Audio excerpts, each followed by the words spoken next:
But we go into 1968. You have the various student eruptions of 1968. You have the situation has become world famous at that time.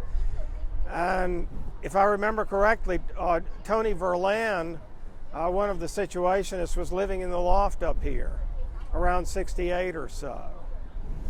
And I mean, that was maybe the nearest that it came to coming together. I mean, some of the situationist literature was translated into English.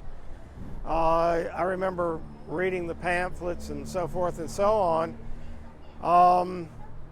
Of course, nothing came of it because in reality, none of this made any sense whatsoever. However, I mean, I can remember back, and I can remember what I thought was going on. I mean, you had the counterculture emerging. You know, I was in the dogmatic old left because I actually liked it. But here you had this, this student movement, which I guess was entirely quasi-anarchist and hedonist, and so forth and so on. And, as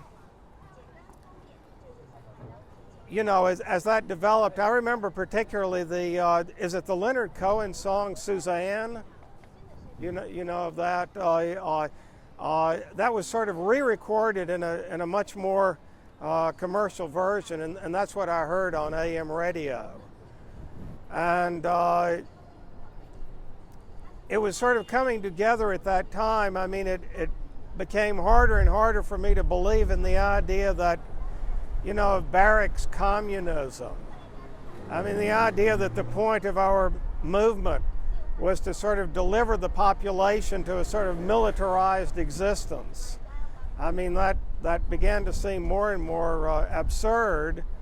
And I personally, I ended up taking economics when I returned to college at NYU, and I was convinced that the technological preconditions for communism had arrived, and that the only thing lacking was that nobody was really applying themselves to the problem. I mean, there are actually two parts of the problem. I mean, number one, how it would work, and number two, how you would ever get to that point. I mean, the power issues and the whole question of democracy.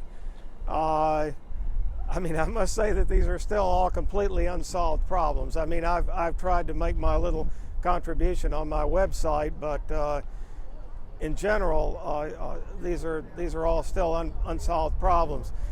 But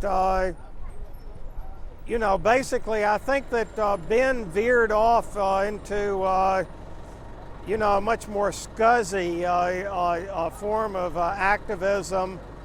I've called it the Thug Brigade. As a matter of fact, possibly the last time that I saw him is that I was giving a lecture against art based on my Down with Art pamphlet at Anthology Film Archives. And Ben actually showed up with his posse. And, he was saying something like, well, where's the art? Show me the art, and so forth and so on. And I had made just to sort of to show how idiotic art was, I had made sort of a fake modern painting on a large piece of cardboard, just using toothpaste as pigment, and so forth and so on. Ink, toothpaste, and so forth and so on. That was the art. I mean, that's what I had up, propped up, and of course I was mocking it and so forth and so on. But that's the last time that I saw him. Apparently they became more violent. They actually entered a student event at NYU while I was a student there. I mean, I didn't see it. But it was all over the school newspaper the next morning. But so he went wherever he went, and I guess that while I remained intensely theoretically interested, I was intensely interested theoretically in the idea of oppositionalism, subversion,